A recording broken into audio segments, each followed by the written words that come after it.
আসসালামু আলাইকুম। গুস্টা সেরা কিচেন অ্যান্ড ফুড কেয়ারে সবাইকে স্বাগতম। দেশ এবং দেশের বাইরে যারা আমার ভিডিও দেখছেন তাদের জন্য জানাই অসংখ্য ধন্যবাদ এবং অভিনন্দন। আজকে আমি নিয়ে এসেছি বাচ্চাদের টিফিনে ঝটপট তৈরি করে দেওয়ার মতন একটি রেসিপি, আর এটা হচ্ছে প্যানকেক। আর এই কেকটা খুবই নরম এবং তুলতুলে আর খুবই আকর্ষণীয় হয়েছে দেখতে, আপনারা দেখতেই পাচ্ছেন, এবং খেতেও খুব টেস্টি এবং মজাদার। এটা কিভাবে আমি তৈরি করেছি আর কি কি উপকরণ দিয়েছি, কি কি দিলে এমন নরম হবে, সে ভিডিওটা আপনারা দেখবেন। আর আমার ভিডিওটি ভালো লাগলে লাইক কমেন্ট শেয়ার করবেন, আর আমার চ্যানেলটিকে সাবস্ক্রাইব করে দেবেন। পাশে থাকা বেল আইকনের উপর ক্লিক করলে আমার নতুন নতুন ভিডিও আপনাদের কাছে পৌঁছে যাবে। আমি কেকটা তৈরি করব, আর সেই কেকটা তৈরি করার জন্য আমি নিয়েছি এখানে 2টা ডিম। আর ডিমটাকে আমি খুব ভালো করে ফেটিয়ে নিচ্ছি। এই ডিমটাকে খুব ভালো করে ফেটিয়ে নিতে হবে। তারপর আমি এর ভিতরে দিয়ে দিচ্ছি একটু চিনি স্বাদ মতো, যাতে মিষ্টি হয়। মিষ্টিটা একটু বেশি হলে কি বাচ্চারা কিন্তু পছন্দ করবে, কম মিষ্টি হলে ওরা পছন্দ করবে না, খেতে যাবে না। আর দিয়ে দিচ্ছি একটু লবণ, এটা মিষ্টির ব্যালেন্সটাকে ঠিক রাখবে। এটাকে আমি খুব ভালো করে আর কি হ্যান্ড উইচ দিয়ে এটাকে খুব ভালো করে ফেটিয়ে নিলাম। নেওয়ার পরে এর ভিতরে আমি দিয়ে দিচ্ছি তেল, সয়াবিন তেল।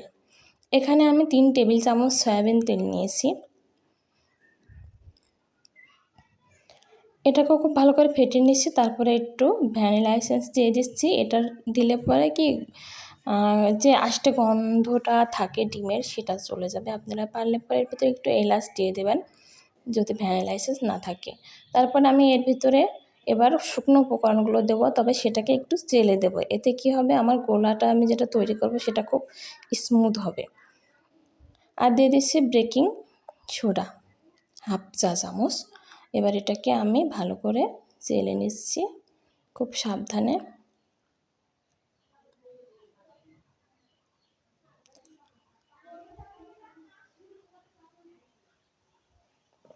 যে এবার এগুলোকে ফেলে দেব, এগুলো থাকলে কিন্তু দলা হয়ে থাকতো। এরপরে দিয়ে দিচ্ছি গুঁড়ো দুধ।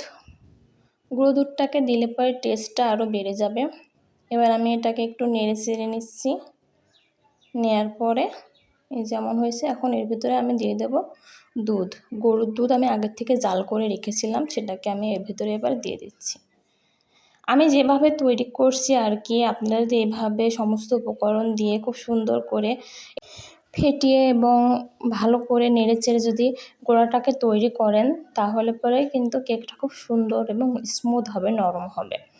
এই মানে ব্যাটারটাকে খুব সুন্দরভাবে স্মুথভাবে তৈরি করতে হবে, যে এর ঘনত্বটা কিন্তু এমন থাকবে, খুব বেশি পাতলা হবে না। আর দুধটাকে জাল দিয়ে ঠান্ডা করে কিন্তু নিতে হবে। আমার গোলাটা তৈরি করা হয়ে গেছে। আমি আরেকটু এটাকে নেড়ে চেড়ে নিচ্ছি। নিয়ে এবার এটাকে আমি তৈরি করতে যাব। আমি ফ্রাই প্যান দিয়ে দিচ্ছি। এবার আমি কেকটাকে তৈরি করছি। আমি এবার ফ্রাই প্যানটাকে ঢাকনা দিয়ে ঢেকে দেব। আর ছিদ্রটা দেখতেই পাচ্ছেন, আমি কিন্তু আটকে দিয়েছি। আপনারা চাইলে এটা কাগজ দিয়েও আটকে দিতে পারেন। আমি একটু গোলাটাই দিয়ে দিয়েছিলাম। আর এই যে উপরে এমন যখন দেখবেন যে একটু হয়ে উঠেছে আর কি, বাবুল মতো, তখন এটাকে আমি উল্টিয়ে দিচ্ছি। নিচে দেখেন খুব সুন্দর একটি কালার চলে এসেছে। এ পর্যায়ে কিন্তু আমি যে উল্টে দিলাম। আর গ্যাসের চুলাটাকে খুব হাই হিটে রাখা যাবে না, লো আছে এটাকে তৈরি করতে হবে। আমি আরেকটু ঢেকে দিচ্ছি। এটা ঢেকে দিলে পরে কি কেকটা নরম হবে এবং ভিতরে ফুলে নরম হবে আর কি। এই যে কেকটা ফুলে গিয়েছে, আমার কেকটা এই যে হয়েও গেছে। 2টা পিঠেই দেখেন কি সুন্দর কালার চলে এসেছে। আমি আরেকটি আপনাদেরকে দেখিয়ে দিচ্ছি তৈরি করে।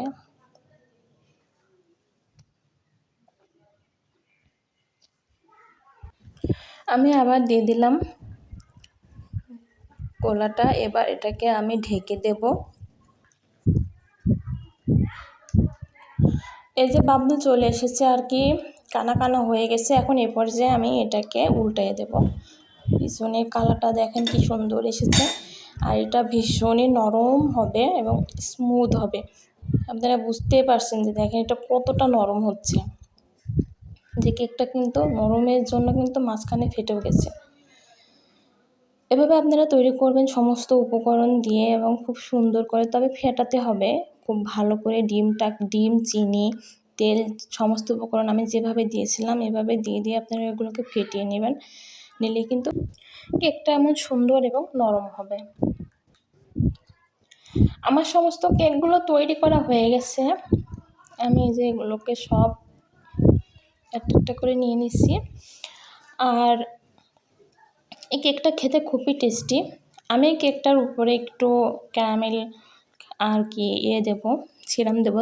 তার জন্য আমি ক্যারামেল সিরামটা তৈরি করে নিচ্ছি। এই যে চিনিটা দিয়ে ফুটে উঠেছে, একপাশে কালারও চলে এসেছে। এরপর যে একটু লেবু দিয়ে দিচ্ছি, লেবু দিলে এটা দলা পেকে যাবে না, খুব সুন্দর আর কি একটি সিরাম তৈরি হয়ে যাবে।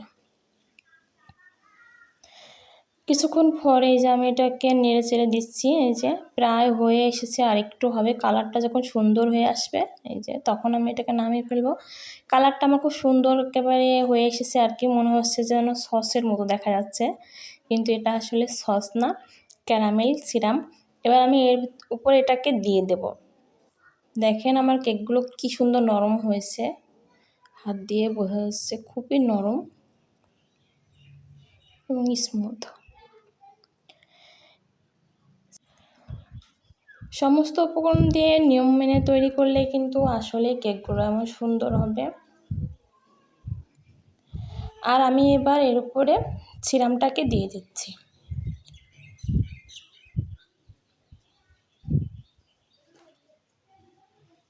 এটা দিলে আর কি আপনাদের অপশনাল, আপনারা নাও দিতে পারেন, তবে এটা দিলে বেশ মজা লাগে আর বাচ্চারা খুব মজা করে খায়। সবাই ভালো থাকবেন, আমার ভিডিওগুলো দেখবেন। আসসালামু আলাইকুম।